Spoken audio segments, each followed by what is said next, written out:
4C is better than your 4C. I mean, my 4C is thick strands. My 4C, I can color it, I can cut it, I can perm it, I can blow dry it, I can flat iron it, I can run a hot comb through it. I can just stick my head in a flaming fire and it'll just bounce right back with one shampoo. My 4C is actually coils that actually are tight curls, because that's what 4C hair does. As a matter of fact, you know what? If your hair doesn't look like my hair, you're just not even 4C. How about that? Hey everyone, and welcome to my channel if you're new, and welcome back if you're returning. So, I don't know if you got it, but here we are. I'm sitting here minding my business once again, and some of my favorite YouTubers are really getting on my nerves. So, I said, you know what?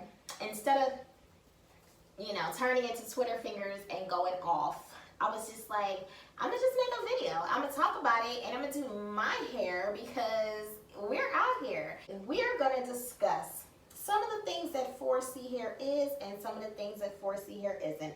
As a matter of fact, you know what? I don't know what we're gonna discuss. That might be a more controlled video. Y'all see what I'm dealing with? Yeah. I don't even want to mention her name in this video because this one might go left and I might have to edit some stuff out. I don't know how we're gonna do it, but we're here, so let's do it. I was watching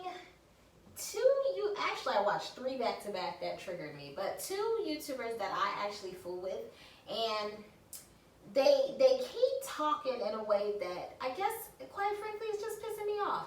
So both of them got their following from pandering to, well, I won't say pandering, I'll say individuals that identified with them were girls who had thin strand hair. That's how I got referred to them. You know, this might be a cute twist out. I have never been able to have a successful twist out. Maybe we'll do a video on that. Thin strands and why we don't twist out right. But anyway, they were reviewing products. I watched 2 of them back to back. And both of them, in a roundabout way, or almost verbatim, said, this product right here will appeal to the thin strand people, the people with thinner strands, y'all looser curls, but us real 4Cs, it's not gonna work for us. First of all, what makes you think that thin strand hair is not real 4C hair?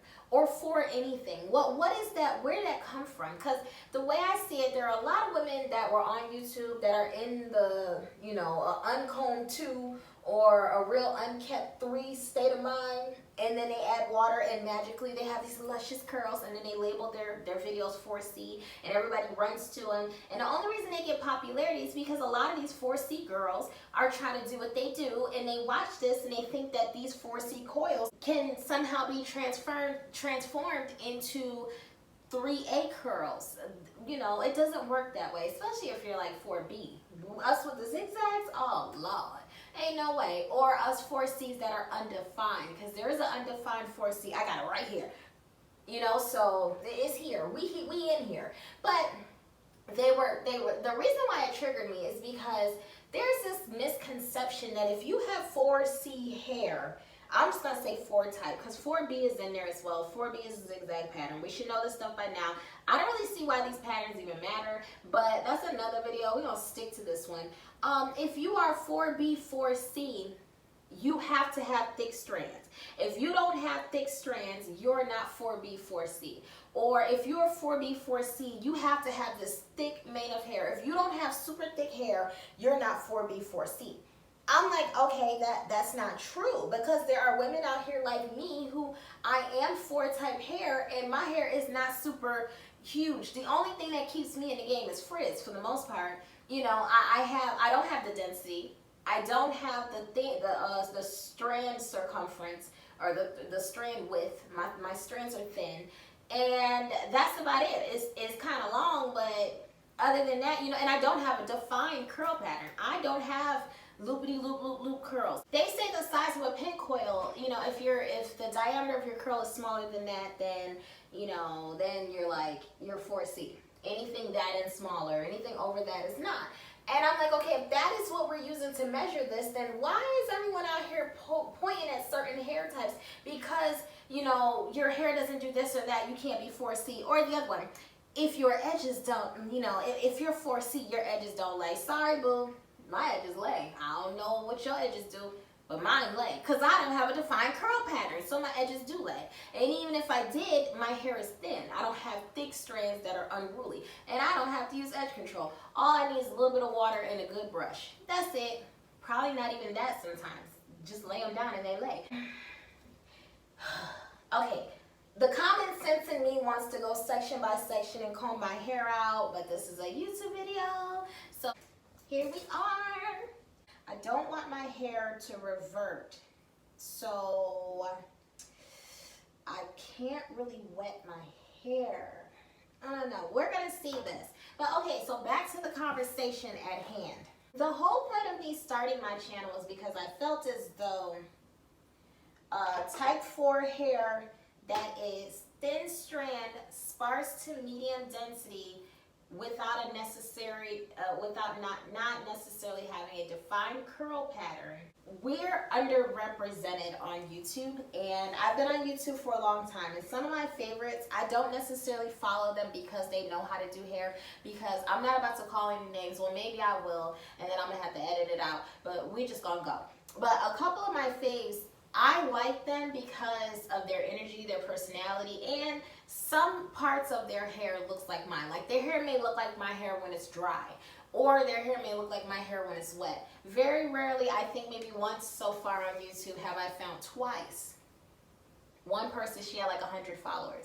But I think twice on YouTube so far, I've found someone whose hair looks like my hair when it's wet, as well as when it's dry. So I'm here, and I don't know, I'm just going to make a video. I'm just going to do my hair. We're going to talk our junk, okay? So let's talk about some other things that I see on YouTube that I think is just crazy. Listen, there was a girl, oh my gosh, she has like, I think she has like 1,000, 2,000 subscribers, but her video has got tens of thousands of views. She's at like 70,000 views. I don't know her name, and even if I did, I don't think I'm going to say no names. But anyway, I saw her video today. And she's another one that I was just like, what are you doing? So she permed her hair, and she's like from natural to a perm. Okay, you know what? There seems to be like two different types of people. There seems to be that YouTuber that perms their hair and then gives you a million excuses to why they did it, when really all they needed to say was, you know what, I hate my hair. I hate 4C hair. I struggle with it. I don't know what I'm doing, so I'm going to just perm it because to me it's easier to take care of straight hair. It's that YouTuber. And then we got the other type. Here's the other one. You know, we sit up here, we follow you, and it's like, we saw when you messed up, but you just couldn't admit that you messed up. So you just had to, like, I don't know, lie, but everyone saw it. Like, we were here and we watched your whole screw up. You sat up here, so now you're like, oh, I'm so excited, I'm gonna big chop. Knowing you lying, you were not excited about that big chop, because that's not the direction you were going just 3 months ago. We knew where you were headed, but, you know, you took a detour because you did something stupid. It's like, you don't have to lie to the people, you know, because we see it. Everyone, no one's out here perfect. Unless you're a hairdresser and you're like, listen, I am a pro, this is what I do. No one is looking at you like you're perfect. No, that's gonna make my hair revert. I don't want to do that. So it'll be the YouTuber that's on here like, oh, I'm just so excited for this big chop and da-da-da-da-da. I'm so excited, I'm so happy. And we sit here like, girl, you lying. You wasn't even trying to big chop. You were just talking about journey to knee length. But then, you know, you had to do big chop because we sat right here, we watched you do that dumb stuff that you did. You sat up there and put this dye, you know, we saw the bowl. We saw you with the developer. We saw you putting it in the bowl. We saw you mixing that stuff and then just eyeballing it. You didn't measure anything. You just kind of did what you wanted to do. And we sitting here like, okay, girl, all right. I mean, it's your hair. You do what you want to do. You know, then the container clearly said 15 minutes. The container clearly said 15 minutes. We saw you walking around the house, then you went outside and walked the dog, and then, you know, you were talking to people, then you went inside and started the timer. So you got 45 minutes of edited footage, yet, you know, there's no telling how much you took out. So we're like, okay, this is not going to end well, but here she go. Then 3 months later, she talking about, I just want to try something new. I'm just going to big chop my hair. Okay. So now you big chop. Now all of a sudden your new hair grows in. We know how you got there, but you know, you put out these videos about, I just want to do what I want to do. I'm an individual. I'm a free spirit. It's my hair, and I just want to be creative with it. You big chop because you messed up. But okay, we still gonna follow you, girl. Ain't nobody tripping, right? Then all of a sudden, 6 months later, here comes the truth. You know, the video, the B. Simone video with no makeup on and, you know, crazy eyebrows, and you just sitting there in your house. And I was like, listen, this is what really happened, y'all. So that time when I dyed my hair, you know, I did this and then I did that, and then, you know, I got damaged. Or that time when I flat ironed it and I blow dried it, I got damaged. We know that, you know, but now you're like, so here's the reason for the big chop, and people still support you, including myself. So when you make those types of videos, just be careful when you come back on the scene with that new little stingy ponytail you got, and the people that you're like, you know, that you're talking crazy about are talking crazy too. And have you ever noticed when they quit to want to like kick you out of the group, they put sis at the end of it? Like if I'm your sister, how do you turn around and like insult me? Oh, you know, because if you do this and you ain't got this and you ain't got that and you ain't part of this 4C gang, you know, gang and all this other stuff y'all got going on. But you insult me, the one who's been here through all your bald head chronicles, and I'm still here. But you know, now you got 2.5 inches of hair and it's thicker than what it was the past 7 years that I've been following you. So now, you know, you can exclude people out of a community that you yourself have videos from years ago of people trying to exclude you out of. I figure I'm gonna just do a Bantu nut out. Well, I'm gonna put them in Bantus and we're gonna see how this thing turns out. That's what we're gonna do. So, you know, that's something that I hate that. Why are we here? Why are we doing that? Then, you know, we have other YouTubers out here who I also follow for a long time where they talking crazy about other people and you know, what your hair can't do and why your hair ain't on my level in one video, and you know, they got their stylist talking crazy, insulting people. Then I think maybe 2-3 videos later, now they talking about they ain't got no edges. I'm like, you know, and they're crying about why they don't have edges and they're wondering what happened. I'm like, I know what happened, girl. We know what happened, sis. But you know, it's it is crazy out here in these YouTube streets how people are so quick to talk crazy to other people, then they be the ones in that boat. Like why even put yourself on there? And in a video that I saw that really had me like, whoa, hold on, who she talking to? What's going on? It was my girl. I have been watching for a long time. I do not watch her because she can do hair, because I think she's done a lot of crazy things to her hair. I don't really know what be going on. I don't know why she does have the things she does, but I love her. So I subscribe to her, and I've been watching her for years. Since like way back with the yellow. What is with this whole, you're not 4C, but I am? You know, like, well, y'all act like every 4C has to be tangled and matted. Here's the deal. A lot of times y'all's hair is tangled and matted because you don't comb your roots. How do you say, oh, my hair, I can't leave it in twists for more than this amount of days or this or that, but you never comb your roots? That is insane to me. People do all these styles and they don't comb their hair. It's fine if you're a part of the what's that, finger comb gang. If that's what you do, hashtag no combs, that's cool. But don't get on there and talk about 4C hair does this and 4C hair does that and this and that, and there's no way you can get a comb through 4C hair. When you don't separate your hair, you do a bunch of wash and goes, you do a bunch of, you know, stuff that just has your hair out and exposed to the elements, and you don't comb from the root. If that's the situation you're in, no, your hair's not going to hold in certain styles, and no, your hair's never going to be a certain level of detangled because either you don't comb or you don't comb from the root. That's crazy. How do you not comb from the root but complain that the root is where all the matting and tangles are at? They're going to stay there till you get them out, because guess what?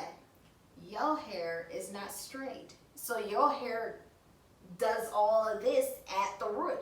You got to get it, you know, you have to comb it out. So, like, when it really comes down to it, there are plenty of people who are finger detangle queens. That's what they do, and there's nothing wrong with that. But what I will say is, in my opinion, there are certain hair types that are finger detangle friendly, and then there are others that are not so much. Can the others That other groups still do it, of course they can still do it, but they're gonna be dealing with things that, you know, that other group wouldn't. So let's say a type 3A, 3B.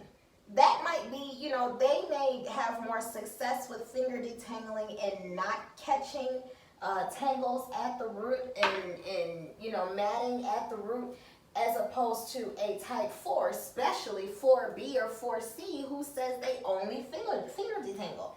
If you're only finger detangling and your hair is like that, I mean, you're gonna have more stuff going on at the root when you try to do certain out styles. My next thing, this one here, I was confused until about 5 minutes ago. This is insane to me. Where did this misconception come from that permed hair or Texlaxed hair is easier to take care of than natural 4ABC type hair? Where did that come from? Because I'm like, how is that possible? I don't know what y'all do with your textured hair, with your permed hair, or what y'all are doing with your natural hair that I'm doing differently, but it just, I don't understand that. And then I started thinking and thinking and thinking. As I'm talking to y'all, I'm sitting here thinking, and it just hit me. I know what it is. Y'all are trying to get that type 4, that 4B, 4C hair to do what you see that 2B and 2C hair doing. That's why it takes you so long during your wash day. You're probably not detangling at the root. You're probably doing styles like the wash and go, which, not saying you can't do a wash and go at 4B, 4C. You absolutely can. But what I'm saying is the wash and go, in my mind, means that I wash my hair, I put some type of conditioner in it, I shake it and do whatever I'm going to do with my styling products, and I'm out the door. Wash and goes are, if you're looking to define curls, that's not a wash and go. That's more of a wash and set.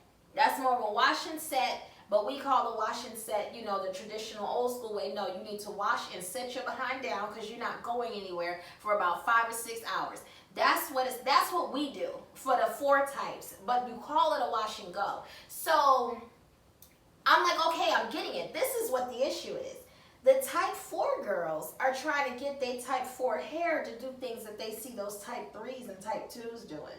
That's why it takes you so long. Because I'm like, okay, for me to wash my hair, condition my hair, you know, get out, do whatever I'm going to do, style my hair. The longest part is maybe putting the twists in, maybe putting the braids in, but that takes, what, 20 minutes? 15, 20 minutes. If I'm going to wear my hair out, then, you know, it really doesn't take much time. I just put it in 4 or 5 big braids so it can dry. After it dries, take it out and do whatever I'm going to do to it.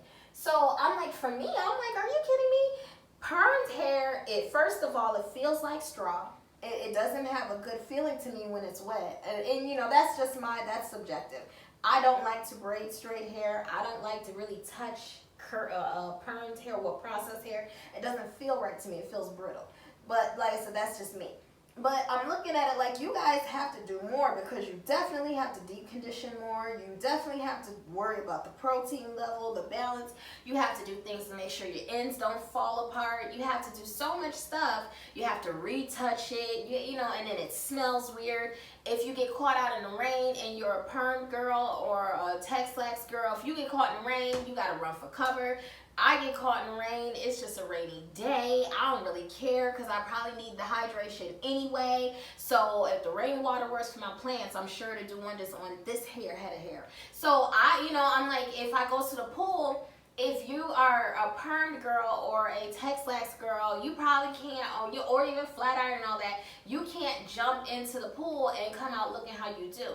Me, when I jump in the pool, I'm going to come out looking just like this, and it just is what it is. So I'm like, in my opinion, natural hair is so much easier because it's natural. But then I thought about it. Yeah, it's not easier. It's not if you're a natural who's trying to get your hair to do things that it doesn't naturally do. So to me, that would negate the word natural. So I'm sure I'll step on a few toes. I don't care. You should have moved your feet before you came here. You read the title, trigger warning. If you're getting your hair processed with heat, it's not natural. That's not its natural state. So I don't understand this whole, what is it called? A straight natural? Ain't no such thing. A straight natural is a type 2 hair type. Or a 1 type 1. If you're a type 1 or a type 2, then you have naturally straight hair. That's a straight natural. If you process your hair, you do something, if you can't hop in the shower and pop your head out and put a few products in it and make some stuff jump, then that's not your natural state. Because I'm not saying, oh, natural state, you can't put any product in your hair. No, of course, we got to put something in our hair. But if it takes an unnecessary, just an insane amount of manipulating and doing this and doing that to get your hair to look how you want it to look, then you probably are asking your hair to do something that type of hair doesn't do naturally. That's just that. So I'm like, okay, if that's the case, now I understand why so many people are out here saying that a natural hair is so hard to take care of. Like, oh, the products, they cost so much. Where? No, not really. I mean, it depends. If you want to spend money on a lot of products, then there's money to be spent. There are products that will take all your money, but it doesn't really cost much.